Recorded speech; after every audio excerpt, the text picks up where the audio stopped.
explicitly compared, usually in a phrase introduced by like or as.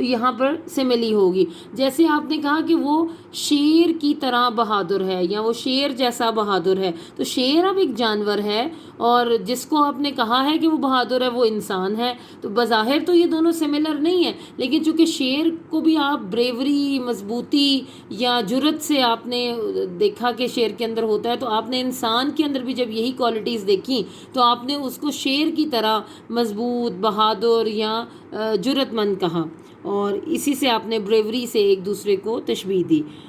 Examples ہو گئی, he is as fast as a horse. اب وہ ہی یقیناً انسان ہے اور ہارس گھوڑا یعنی جانور ہے, تو گھوڑا چونکہ تیز بھاگتا ہے تو صرف یہ ایگزامپل دینے کے لیے اس کو یہ سملی دی گئی, ہارس کے ساتھ اس کو تشبیہ دی گئی, کیونکہ وہ بھی بہت تیز بھاگ رہا تھا تو اس کو کہا کہ اتنا تیز بھاگتا ہے جیسے کہ ایک گھوڑا. تو he is as fast as a horse, تو یہ تشبیہ دی گئی ایک انسان کو گھوڑے کے ساتھ اس کی تیز رفتاری کی وجہ سے. It is cold like ice. اب آپ کو پتہ ہے کہ برف بہت زیادہ ٹھنڈی ہوتی ہے, تو کوئی چیز اگر آپ کو بہت ٹھنڈی لگ رہی ہے تو آپ نے اس کی سویرٹی بتانے کے لیے کہ یہ کتنی ٹھنڈی ہے تو آپ نے یہ کہہ دیا یہ اتنا ٹھنڈا ہے یا اتنی ٹھنڈی ہے جتنی برف ہوتی ہے, یہ اتنا سرد ہے, برف جیسا ٹھنڈا. تو اس کے لیے آپ نے کہا it is cold like ice. جی اسٹوڈنٹس, یہ پیج نمبر 30 پر اب ہمیں سملی کے لیے ایک کوشچن دیا گیا ہے. اب دیکھتے ہیں کیا ہے. Select the choice that explains the meaning of the simile as it is used in the sentences. یعنی ایک سملی دی گئی ہے آپ کے 1 2 3 4 5 پوائنٹس میں, اور نیچے اس کی 3 کیٹیگریز بتائی گئی ہیں کہ یہ سملی اصل میں ڈپکٹ کیا کر رہی ہے, دراصل کہنا کیا چاہ رہی ہے, اس میں اصل پوائنٹ کیا ہے, اصل بات کیا ہے. مثلاً یہ دیکھیے, on the cold winter day under the covers I kept as snug as a bug in a rug. تو یہ کتنا رائمنگ آپ دیکھیں سینٹنس ہے. تو وہ کہہ رہے ہیں کہ یہ the simile as snug as a bug in a rug means, اس کا مطلب کیا ہے. There were bugs in my bed, I was cozy in my bed, یا I was too cold to stay in bed. تو اس کا مطلب ہے بی, یعنی I was cozy in my bed. وہ یہ کہنا چاہ رہا ہے مثال دے کر کہ ایک ٹھنڈی رات کو, سردیوں کی ایک سرد رات میں اپنے کورز میں یعنی اپنے کسی کوئلٹ میں اتنا آرام سے لیٹا ہوا تھا کہ جیسے کوئی بگ ہو, یعنی کوئی کیڑا مکوڑا ہو جو کہ کسی رگ میں بڑا آرام سے کہیں چھپ کے بیٹھا ہوا ہے. تو یہ مثال دی ہے اس نے, تو اپنے آپ کو بھی ایسے ہی کہا ہے. تو اس کا مطلب ہے I was cozy in my bed, کہ میں اپنے گرم نرم بیڈ میں بہت ہی کمفرٹیبل طریقے سے تھا. تو یہ آنسر کریکٹ ہوگا کہ اس سملی کا مطلب ایگزیکٹلی کیا ہے. اگلی تو اور بھی انٹرسٹنگ ہے. The new teacher was as sweet as apple pie. The simile as sweet as apple pie means the new teacher was nice, the new teacher was big by eating too much pie, یا third ہے the new teacher was rude. تو اس کا answer ہے اے. آپ کو بھی سمجھ آ گیا کہ یہ کسی کو اچھا کہنے کے لیے آپ نے یہ سملی استعمال کی کہ وہ اتنا سویٹ ہے بندہ, یا وہ اتنی سویٹ ہے کہ ایسے جیسے ایک ایپل پائی جتنا میٹھا بندہ. تو یہ مثال دینے کے لیے, ان کی اچھائی کو ظاہر کرنے کے لیے یہ کہا گیا. دا نیو ٹیچر واز نائس, تو اے از دا کریکٹ آنسر. اب اگلا دیکھتے ہیں نمبر 3 پہ کیا ہے. یہ بھی بہت انٹرسٹنگ ہے. Their leader was as wise as an owl. Owl کیا ہوتا ہے؟ الو. کہ ان کا لیڈر اتنا ذہین تھا جتنا کہ ایک الو. آپ جانتے ہیں الو کو بھی لوگ ایک ذہین پرندہ کہتے ہیں. The simile as wise as an owl means the leader thought he could fly, the leader could talk to the owls, یا the leader knew a lot of things. تو آنسر ہے C. Answer C is correct. The leader knew a lot of things. اگلا دیکھیے. The shopping centre was like a 3 ring circus the day before Eid. یہ آپ کو بھی پتہ ہے عید سے پہلے کوئی بھی شاپنگ سینٹر ایسے ہی ہوتا ہے کہ جیسے وہ سرکس کا کوئی میدان بنا ہوا ہے. تو اس کی کیا وجہ ہے؟ It means the simile like 3 ring circus means the shopping centre was quiet, یعنی وہ بالکل چپ چاپ تھا, خاموش تھا. The shopping centre was big, کہ شاپنگ سینٹر بہت بڑا تھا. The shopping centre was really busy. تو answer C is correct. The shopping centre was really busy. اب 5th پوائنٹ دیکھتے ہیں کیا ہے. Danish threw such a temper outburst over such a tiny thing he was acting like a baby. یعنی دانش جو ہے وہ بہت ہی غصہ کرتا ہے چھوٹی چھوٹی باتوں پر, ایک چھوٹے بچے کی طرح ایکٹ کرتا ہے. The simile like a baby means Danish was mature, Danish was acting childish, Danish was babysitting. تو answer B is correct, Danish was acting childish, بچوں کی طرح بیہیو کرتا ہے. اگلا دیکھیے 6 پوائنٹ پہ یہ کیا ہے. Mohsin was an explosive as a volcano when he found out his bike had been stolen. یعنی محسن ایک آتش فشاں, volcano آپ جانتے ہیں آتش فشاں کو کہتے ہیں, اس کی طرح پھٹ پڑا جب اس کو یہ پتا چلا کہ اس کی جو بائک ہے وہ چوری ہو گئی ہے. The simile as explosive as a volcano means Mohsin was happy, Mohsin was angry یا Mohsin was calm. تو answer B is correct, Mohsin was angry. تو آپ کو اس میں بیسکلی یہ بھی یاد رکھنا ہے کہ ان میں کون کون سی ایگزیکٹ جو ہیں وہ سملیز ہیں, کیونکہ پیپر میں یہ بھی ہو سکتا ہے کہ وہ پوچھ لیں کہ یہ سملی ہے, میٹافر ہے, کیا ہے. تو یہ جو تھوڑی انہوں نے ہائی لائٹ کی ہوئی ہیں یہ بیسکلی تو سملیز ہیں جو استعمال ہوئی ہیں اس کے اندر. جی اسٹوڈنٹس ہم نیکسٹ پیج پر دیکھتے ہیں. اب یہ انہوں نے کہا ہے فل ان دا بلینکس ٹو میک سملیز. یہ سملیز ہیں, آپ نے ان کو مکمل کرنا ہے. اور آگے انہوں نے کہا یوز دیز سملیز ان سینٹینسز. آپ نے دیکھیے پہلے ڈیش ہے ایز اے ٹرٹل. ٹرٹل کہتے ہیں کچھوے کو, اور آپ کو پتہ ہے وہ بہت ہی آہستہ چلتا ہے. تو کیا ہوگی یہ simile, as slow as a turtle. آگے ہے ایز کوائٹ ایز ڈیش, تو اتنا خاموش جیسے کہ قبرستان, گریو یارڈ. گریو یارڈ آئے گا یہاں پہ, گریو یارڈ. آگے ہے as black as a blackboard. Blackboard, blackboard. As tall as chimney, اتنا لمبا جتنا کہ ایک چمنی ہوتی ہے. اور ایز سور, سور کیا ہوتا ہے, کھٹا. ایز سور, سور بھی کہتے ہیں اس کو, as sour as a lemon. اور اگلا ہے ایز سویٹ ایز ہنی, اتنا میٹھا جیسے کہ ہنی ہوتا ہے. تو آپ جملہ کیا بنا سکتے ہیں, he moved as slow as turtle, there was silence like a graveyard. As blackboard کا بناتے ہیں, the wall was as blackboard with smoke. اگلا ہے chimney, the minaret was as tall as a chimney. As sour as a lemon, the guava was as sour as lemon. As sweet as honey کا, the mango was as sweet as honey. تو یہ بڑے simple سے sentences ہیں, آپ کو میں نے بتائے ہیں, آپ خود بھی ان کو بنا سکتے ہیں. اچھا اسٹوڈنٹس, آج کے آپ کے جو فریزل وربس ہیں وہ 36 سے لے کر 40 تک ہیں. فیتھ ان, یقین رکھنا. I have faith in my own ability. Faithful to, وفادار ہونا. She is very faithful to the party. Famous for, مشہور ہونا. Karlot is famous for its discipline. بلکہ کرلوٹ نہیں کہیں گے ہم اس کو, کرلوٹ کالج کہیں گے, کیونکہ کرلوٹ از اے ولیج. اگر آپ نے ڈسپلن کی بات کرنی ہے تو پھر آپ تو ادارے کی بات کر رہے ہیں, تو پھر آپ کہیں گے کرلوٹ college is famous for its discipline. اور اگلا ہے فیل فار, احساس ہونا. I really feel for the پور. اور فائٹ فار, مقصد کے لیے لڑنا. What are you fighting for. تو پھر اس کے آگے کوسچن مارک بھی آئے گا. تو یہ آج کے آپ کے 5 فریزل وربز ہیں, انہیں نوٹ کر لیجئے اور ان کو زبانی یاد کر لیجئے. السلام علیکم اسٹوڈنٹس, ڈے 9 میں آپ کو ویلکم کہتے ہیں اور اپنا آج کا کام شروع کرتے ہیں. یہ آپ کے سامنے ہے شعر نمبر 4 ہے اور اس کو میں پڑھ رہی ہوں. کوسوں کسی شجر میں نہ گل تھے نہ برگ و بار, ایک ایک نخل جل رہا تھا صورت چنار. ہنستا تھا کوئی گل نہ لہکتا تھا سبززار, کانٹا ہوئی تھی سوکھ کے ہر شاخ باردار. گرمی یہ تھی کہ زیست سے دل سب کے سرد تھے, پتے بھی مثل چہرہ مدکوک زرد تھے. پڑھنے کا انداز, الفاظ کی ادائیگی, یہ ساری چیزیں بھی نوٹ کرنی ہوتی ہیں اور پھر اس کے بعد اس کو لکھنا ہوتا ہے. تو اس کو پڑھا ضرور کریں.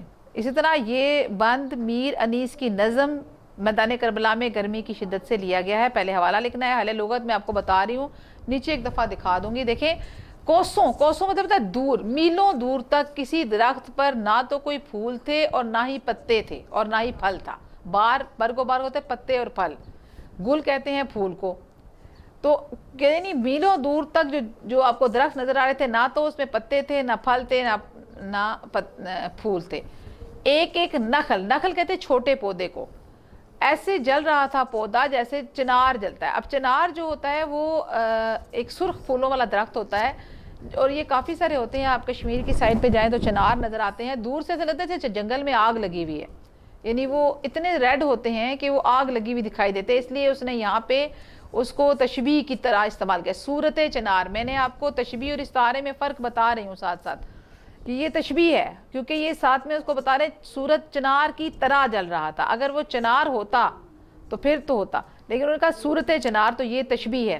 تو چنار سے تشبیہ دے رہے ہیں چھوٹے پودے کو کہ وہ جل رہا ہے.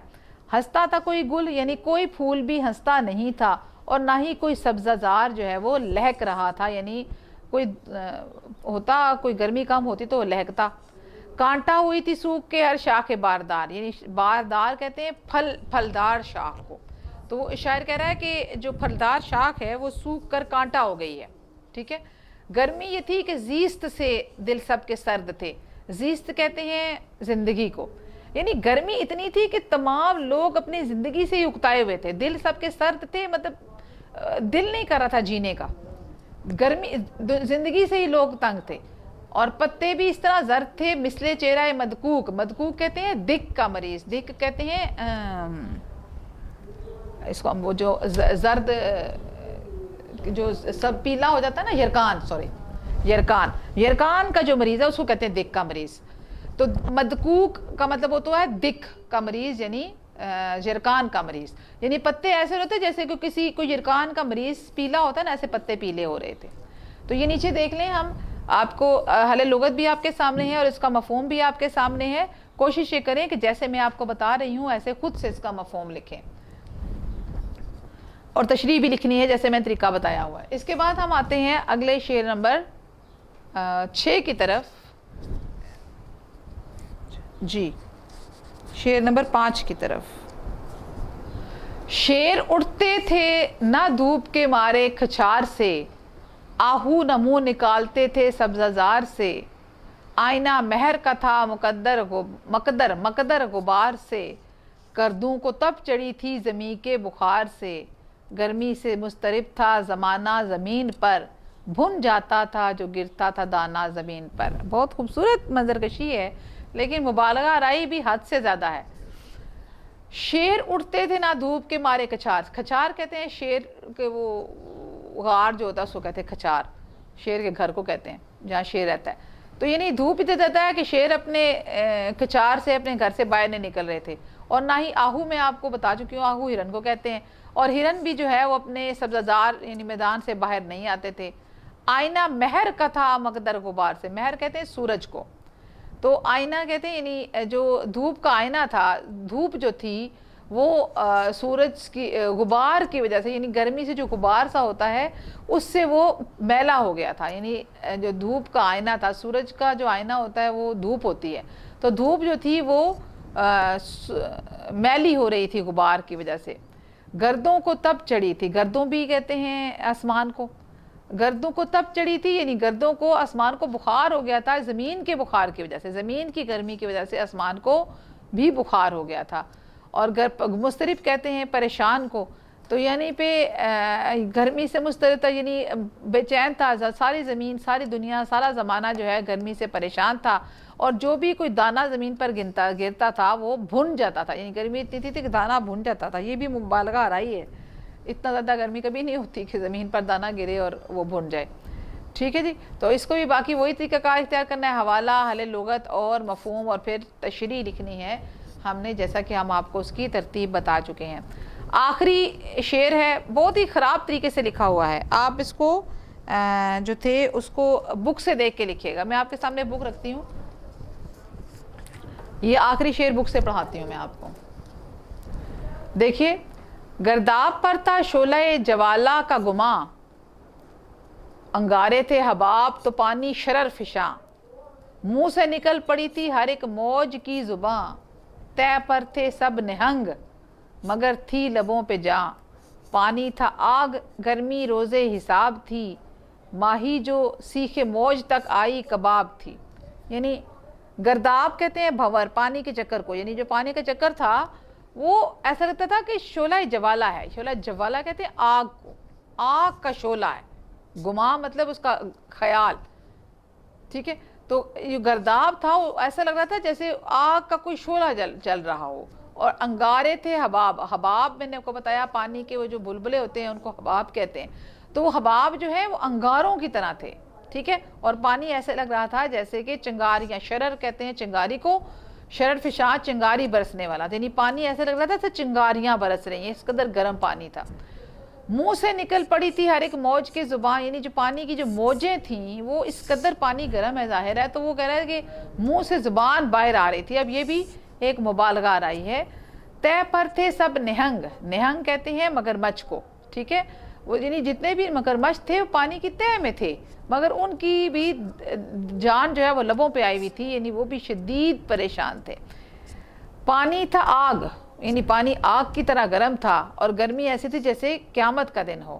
اور جو بھی ماہی، ماہی کہتے ہیں مچھلی کو، جو سیخے موج تک آئی کباب تھی. یعنی ماہی کہتے ہیں مچھلی کو، یعنی جو سیخے موج، یعنی سیخ کے ساتھ اس کو انہوں نے تشبیہ دی ہوئی ہے کہ جو موج ہے پانی کی وہ سیخ کی طرح گرم ہے. اوپر پہ پہلے نا اب ہر ایک موج کی زبان سے باہر نکل رہی ہے، تو ماہی جب اس موج پہ آتی ہے، یعنی بہت ہی شدید گرم ہے، اتنی موج گرم ہے کہ جب مچھلی اس پر پہنچتی ہے تو وہ کباب کی طرح بھن جاتی ہے، ٹھیک ہے. تو مبالغہ رائے بھی بہت ہے، منظر نگاری بھی خوبصورت ہے. اگر ہم دیکھیں تو اس کے اندر بہت ہی خوبصورت تصویر کشی کی گئی ہے. تو اب ہم اس کی یہ دیکھ لیں، آپ کے سامنے نیچے مفہوم ہے اور اس کا تشریح ہے.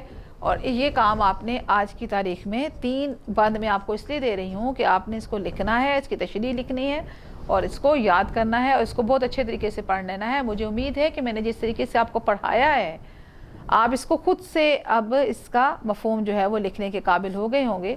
تو اب یہاں تک آپ کا آج کے دن کا کام کمپلیٹ ہوتا ہے. بسم اللہ الرحمن الرحیم. السلام علیکم اسٹوڈنٹس. کلاس 10th کی 3rd HOD کلاس کا آج Day 9 سٹارٹ ہو گیا ہے اور اب آپ کا پاکستان اسٹڈیز کا پیریڈ ہے. اسٹوڈنٹس آج ہم نے جو ٹاپک پڑھنا ہے وہ پیج 23 پر ہے، لوکل گورنمنٹ پلان 2000. لیکن اس سے پہلے میں ایز یوزول آپ کو آپ کے کوسچنس بتا دوں آج کے. جی اسٹوڈنٹس، ہمارے یہ 2 شارٹ کوسچنز ہیں، write to duties of the union council. اور یہ کوسچن ابھی تک تو ہمارے پاس نہیں آیا، اگر ریڈنگ میں کہیں آ گیا تو اس کا آنسر بھی لکھوا دیں گے. اس کی جگہ میں آپ کو وہ بتا رہی ہوں جو اردو کی آپ کی مطالعہ پاکستان کی بک میں کوسچن تھا، what is meant by local government. یہ کوسچن آپ ایڈ کر لیجئے. اور آپ کو یاد ہوگا کہ کل جب میں نے آپ کو ریڈنگ کروائی تھی تو میں نے یہ پیج نمبر 22 پر آپ کو اس کا آنسر نوٹ کروایا تھا. What is meant by local government, یہ آنسر ہے government by the local people who formulate and implement domestic policies at the local level is called the local self government. تو یہ اس کا آنسر ہے. تو آج کے دن میں ہمارا ایک یہ شارٹ کوسچن ہو گیا، right to duties of the union council. اس کے علاوہ ہمارا یہ کوسچن آئے گا لاسٹ میں جو ہمارا شارٹ کوسچن ہے، in which election was graduation made not conditional it is compulsory. It was compulsory, compulsory یا مینڈیٹری شاید ورڈ انہوں نے یوز کیا ہے فار دا کینڈیڈیٹس. کنڈیشنل کا مطلب تو ہوتا ہے کہ انہوں نے کہا کہ آپ دیکھ لیں، مطلب یہ کوئی لازمی نہیں ہے. لیکن کنڈیشنل کا اگر آپ مطلب رکھیں کہ انہوں نے شرط رکھی تھی کہ لازمی گریجویشن ہونی چاہیے کوالیفیکیشن، تو پھر ٹھیک ہے. تو میں نے اس کو کمپلسری کر دیا ہے فی الحال. اس کے علاوہ آپ کا جو لانگ کوسچن ہوگا وہ یہ فرسٹ ہوگا، narrate the formation of a district government and its duties. تو یہ آج کے دن میں ہم نے پڑھنا ہے. ایک لانگ کوسچن ہے آپ کا، ایک یہ 10th نمبر پہ آپ کا شارٹ کوسچن ہے، کنڈیشنل یا کمپلسری جو بھی، اس کو آپ نوٹ کر لیجئے. اور ایک شارٹ کوسچن یہ ہوگا، write to duties of the union council. اب ہم ٹاپک پڑھتے ہیں اور میں آپ کو ساتھ ساتھ آپ کے آنسرز بتاؤں گی. جی ہمارا ٹاپک جس کی آج ہم نے ریڈنگ کرنی ہے، local government plan 2000. General Pervez Musharraf promised to bring visible changes in the system of local governments soon after coming to power. On October 12, 1999, the power was to be transferred to the lower level of the public. The local government in Pakistan was divided into 3 parts: union government, tehsil government and district government. سب سے پہلے ہم پڑھیں گے union government. Union government comprises nazim, naib nazim, nazim, Naib Nazim, Union Council and Union Administration. People elect 13 members of a Union Council, among which are 1 Nazim, 1 Naib Nazim, 4 male general councillors, 4 female general councillors, 2 male farmers, labor councillors, 2 female farmers, labor councillors, and 1 minority councillor.